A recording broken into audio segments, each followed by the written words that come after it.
Rádio Viva, Deus em primeiro lugar. Agora na Rádio Viva, entrevista e bate-papo. Apresentação, André Vitói.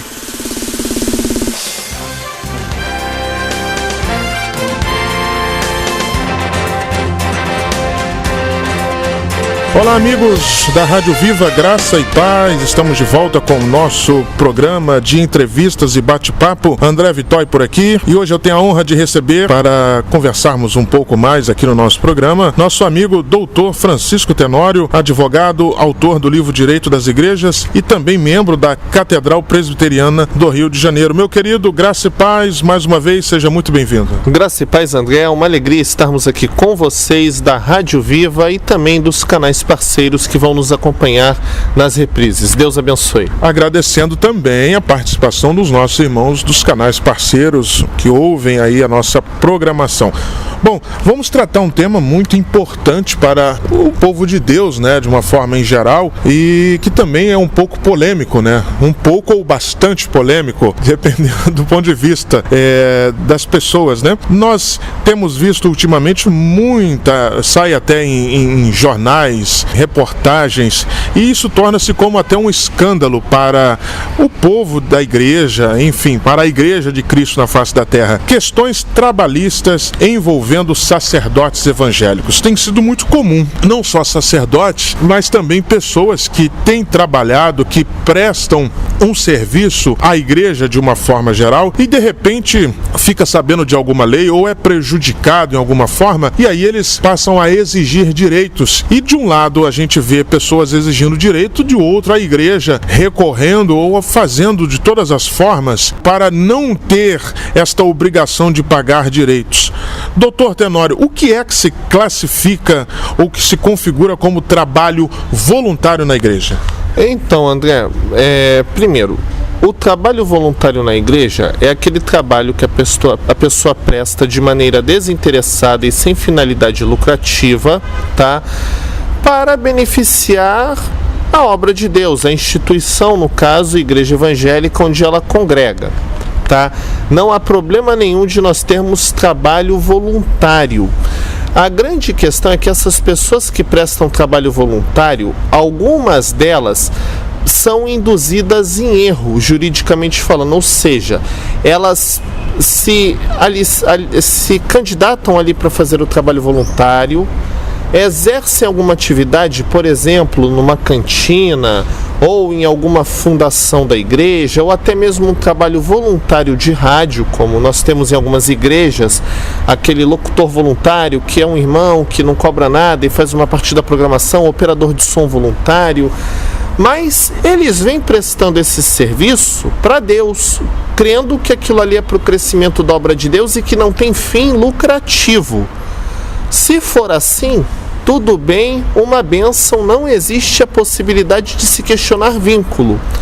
O problema que eu tenho encontrado é em algumas situações aonde a liderança da igreja pede para os irmãos fazerem o trabalho voluntário, por exemplo, da cantina. E a cantina não é uma cantina social para abençoar a igreja, está até lá na placa, cantina para a fundação da igreja, para o abrigo do velhinho, alguma coisa assim, né? Para a obra.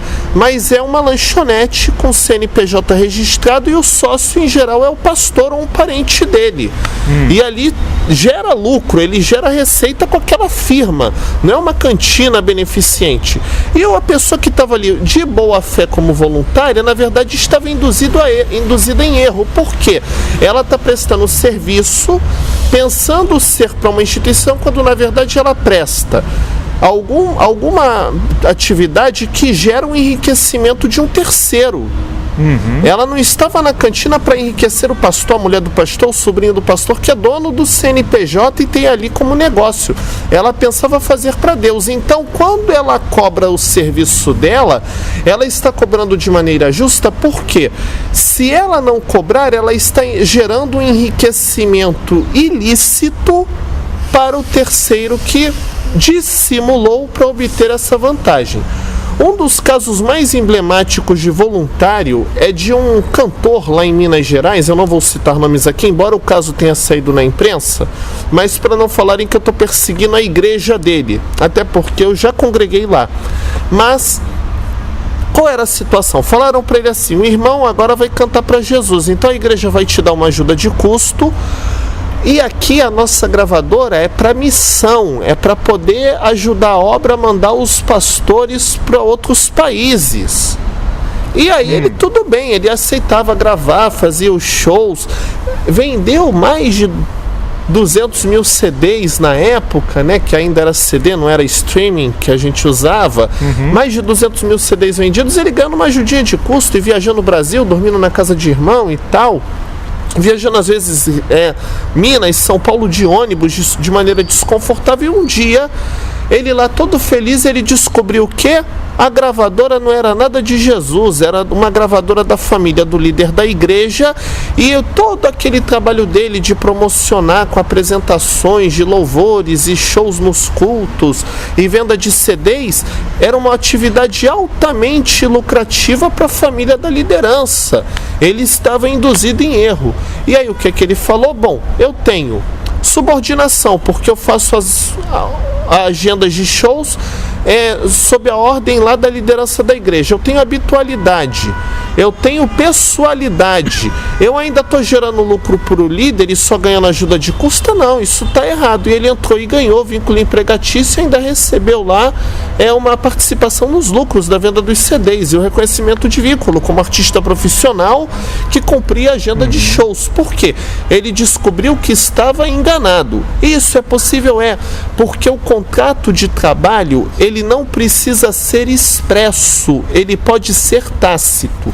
Vou expor para vocês como é. Eu sei que a minha fala está um pouquinho longa, André, mas só para os ouvintes visualizarem, tá? Se eu chego aqui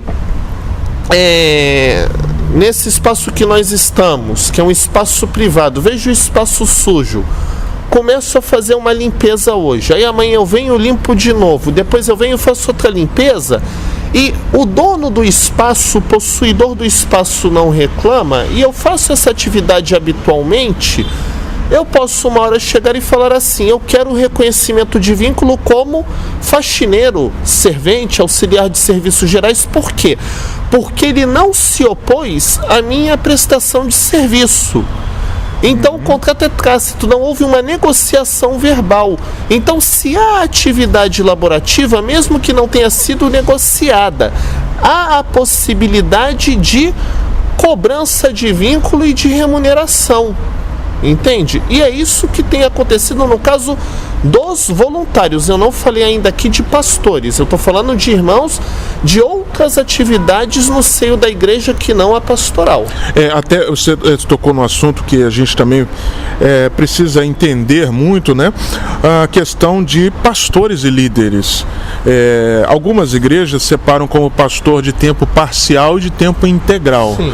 Mas existem casos, né? Geralmente o tempo integral é aquele que vive por conta da igreja, tem o seu salário.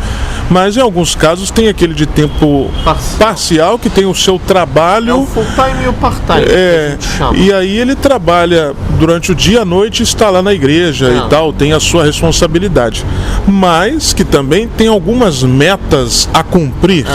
E aí, doutor? Então, vai entrar numa outra situação que é a questão da exclusividade. O vínculo empregatício, para reconhecimento de vínculo, você não precisa ser exclusivo. Vou dar um caso. Houve uma igreja presbiteriana lá em Belém do Pará que o regente do coral ganhou o reconhecimento de vínculo. E uma das defesas da igreja era: ele é servidor público, ele já tem o emprego dele, aqui ele é voluntário, mas ele conseguiu provar o quê? Tinha todos os elementos do vínculo de emprego e ele cumpria subordinação, habitualidade, pessoalidade e remuneração.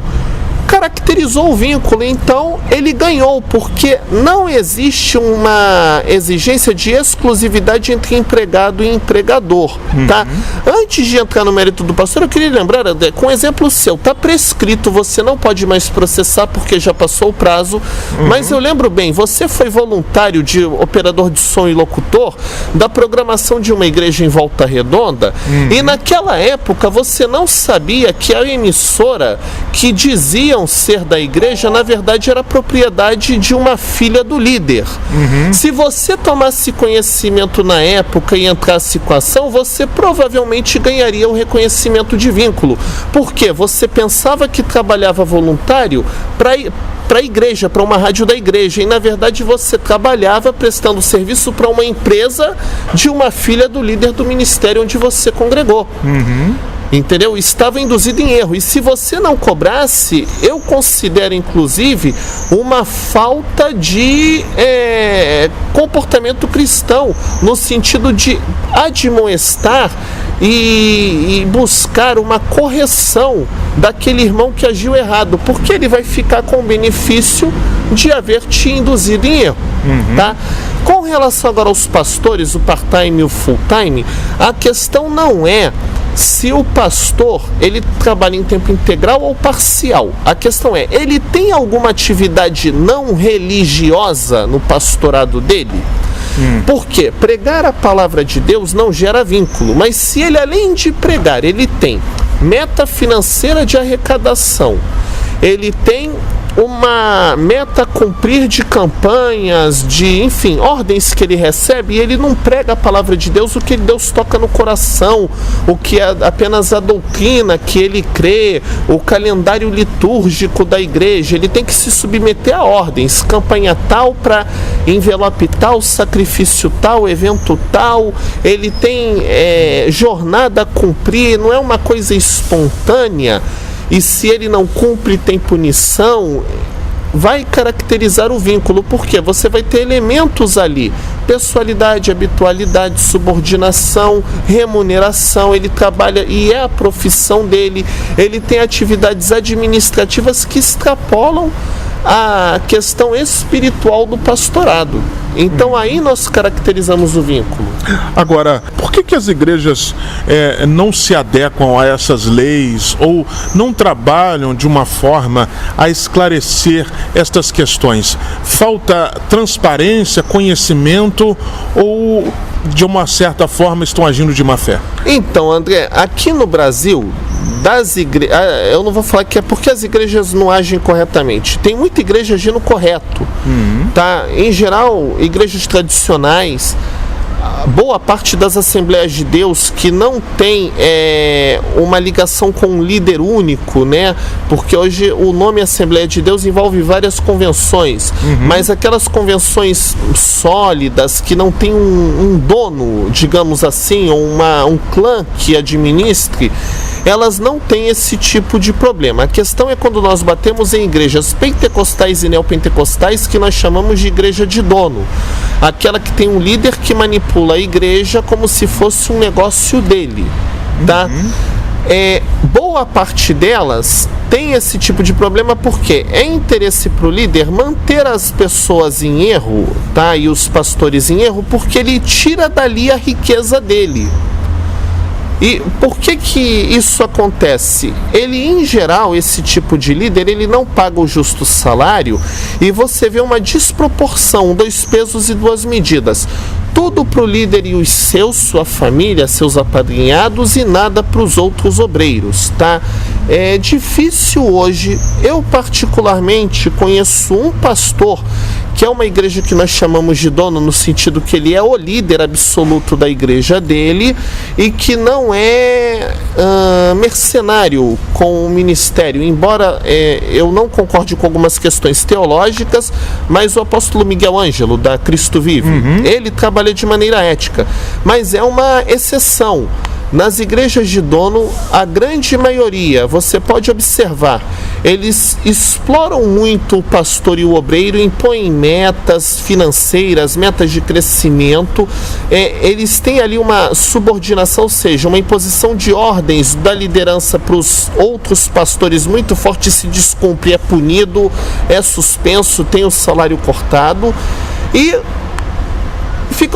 os pastores ficam submissos. Mas por quê? Porque são, infelizmente, aqueles líderes que tratam a igreja não como uma instituição religiosa sem fins lucrativos, e sim como um patrimônio seu ou de sua família. Agora, você me fez lembrar, dentro dessa questão, dos últimos 2-3 anos tem se visto muito exemplo de pastores que se suicidam, ou pastores que estão com problemas emocionais ou até mesmo problemas de saúde. E em algumas questões que são investigadas, é justamente parte dessa questão de pressão por bater metas, enfim, problemas de administração, e justamente esse trabalho pressionado da direção da igreja, enfim, e tem causado esses desastres, né? E tem sido assim de uma forma muito triste. Agora, como agir diante de situações assim? Aquele que está sendo pressionado, que já está com problemas de saúde ou até mesmo problemas emocionais no casamento, decorrente desses transtornos que eles estão vivendo. Bom, se esse transtorno está ligado à atividade não pastoral, porque eu já vi pastor presbiteriano de igreja séria que não tem nada que caracterize vínculo, porque ele não tem ali os elementos da relação de emprego, ele não tem atividades não pastorais no trabalho dele, que também estão assim, tá? Mas se for um pastor vítima da exploração de uma igreja de dono, aonde ele é manipulado apenas para gerar riqueza para o líder, cabe sim ele entrar com uma ação trabalhista e pedir ali a inclusão de um dano moral. Detalhe: a questão da ação trabalhista, você depende de provas, e a maioria dos pastores, infelizmente, não tem o costume de guardar documentação probatória dessas atividades que são alheias à função sacerdotal. Esse é o grande problema, tá? E um outro comentário ainda que você ouça falácias de que há um projeto, e realmente há, na Câmara dos Deputados para impedir que o pastor tenha vínculo, eu digo, não se assuste, porque o sacerdócio, a pregação do evangelho, não é emprego. Mas se você é explorado para outras atividades que não são o sacerdócio propriamente, podem colocar a lei que for. É inconstitucional, porque estão tentando usar uma norma para poder camuflar uma atividade ilícita na área trabalhista. E essa manobra diz respeito também a outras áreas de trabalho na igreja? Pode acontecer. O projeto que eu estou vendo agora na Câmara, não quero falar dele nesse momento, eu até gravei uma pequena palestra, está no nosso canal do YouTube, quem puder depois visitar, o nosso canal no YouTube é o Licenciado Francisco Tenório, tá? Eu falo lá sobre o projeto, e a questão no momento, a grande preocupação dessas grandes igrejas de dono que tem esse tipo de atividade, tratam a igreja como negócio, estão fazendo isso para tentar se blindar contra as muitas ações trabalhistas que estão vindo, tá? Mas eu digo, não tenham medo, porque Deus é justo e esse tipo de projeto é inconstitucional. Agora, doutor Tenório, você deve encontrar muito essa frase: seria pecado ou é errado processar a igreja? Existe a cobrança de Deus? Como que a pessoa deve entender e compreender essas questões? Porque até a gente vê muita gente assim, quando entra ou até está vivendo situações, mas ainda está rendendo alguma coisa, ele não fala nada e de repente se desperta quando é prejudicado em muitos casos, mas geralmente alguém fala assim: não precisa, a obra de Deus é levante, é perseguição. Isso de fato é perseguir a igreja quando exige-se direitos, doutor? De maneira nenhuma, André, até porque o próprio Jesus nos deu bons exemplos. Eu pareço uma vitrola quebrada, que eu sempre acabo caindo nesse exemplo quando eu vou falar de questão jurídica de igreja. Primeiro, Deus corrige e castiga aquele que ele ama. O pai que ama, corrige, não deixa o filho no erro. Então, se nós somos omissos e não corrigimos as coisas que vemos acontecendo de errado no seio da obra de Deus, nós estamos sendo o quê? Omissos. Estamos pecando por omissão. Outra, Jesus deu uns exemplos bem interessantes. Os fariseus não eram lá do sacerdócio e não ocupavam lá os cargos importantes eclesiásticos do templo? E ele falava o quê? Parede branqueada, raça de víboras. Ele combatia a hipocrisia daqueles fariseus. E um certo momento a Bíblia conta que Jesus entrou no templo e botou os vendilhões para correr com autoridade. Então, a minha palavra é, às vezes, você entrar com uma ação judicial, aliás, a ação é judicial, eu estou sendo aqui redundante, usando um pleonasmo, mas vamos lá, você ajuizar uma demanda contra uma instituição religiosa, você não está lutando contra a obra de Deus, você está combatendo um mal que está lá dentro, e você quer que ele não aconteça mais, que ele seja expurgado dali. Tá? Nós não podemos deixar que o mal prevaleça. Essa ideia do eu estou me levantando contra a obra de Deus, essa ideia do não questionar, era a ideia que existia para manter as pessoas ignorantes antes da reforma protestante. Eu lembro aqui, se Lutero não questionasse os seus superiores, tá? Hoje nós não teríamos a igreja evangélica. Muito bem. Agora, alguém pode estar ouvindo e pensar assim, bom, eu tenho uma igreja que não é grande, é de médio, pequeno porte, eu não vou deixar ninguém nem varrer a calçada da igreja ou fazer alguma coisa.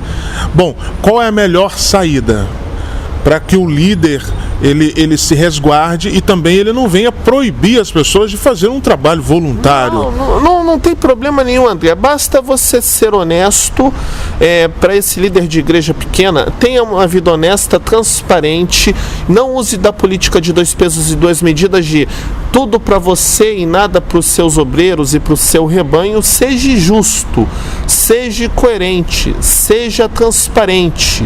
Não tenha aquela conduta hipócrita que muitos têm nos nossos dias de pregarem a santificação no altar para o povo, exigirem coisas do povo e nos bastidores vocês têm uma vida dupla. Tá? Você falou aqui de suicídios, né, André? E muitos pastores, nesses casos de suicídio, eu acredito, não fiz nenhum estudo, que muitos desses casos devem ser por conta daquele pastor que se sente mal porque ele prega uma coisa, mas quer viver outra. E ele entra em conflito. Pode, e eu acredito na minha íntima convicção, que é um dos grandes motivos. Então, pastor fica doente, pastor precisa que o membro ajude também no trabalho da igreja, e a igreja precisa de voluntários, mas voluntários para trabalharem para Jesus. Se você, líder que ouve, é ético, é honesto, não tem nenhuma empresa escondida no seu nome, e tirando proveito do trabalho voluntário dos membros para se beneficiar, tudo é para a glória de Deus, não tenha medo, porque você não vai ter nenhum tipo de problema nesse sentido. Muito bem. Doutor Tenório, muito obrigado mais uma vez pela sua participação. Ficamos muito gratos, é sempre enriquecedor quando você está com a gente aqui, nos traz muito conhecimento, entendimento de muitos assuntos pertinentes. Seus contatos, redes sociais, se alguém quiser entrar em contato com você, como que faz? Bom, André, primeiro eu quero agradecer a oportunidade de estar com vocês aqui na Rádio Viva em mais um bate-papo abençoador, tá? E o nosso contato, vocês já sabem, é a nossa fanpage Somos Todos Tenório e o nosso canal no YouTube Licenciado Francisco Tenório. Qualquer rede social que você quiser me encontrar, bota lá, #Somos Todos Tenório, você vai nos encontrar. Muito bem, mais uma programação especial para você aqui de entrevistas e bate-papos na nossa Rádio Viva e também os nossos canais parceiros. Um grande abraço a você, que Deus te abençoe. A qualquer momento a gente volta. Um grande abraço, fiquem com Deus. Você ouviu na Rádio Viva Entrevista e Bate-Papo com André Vitói.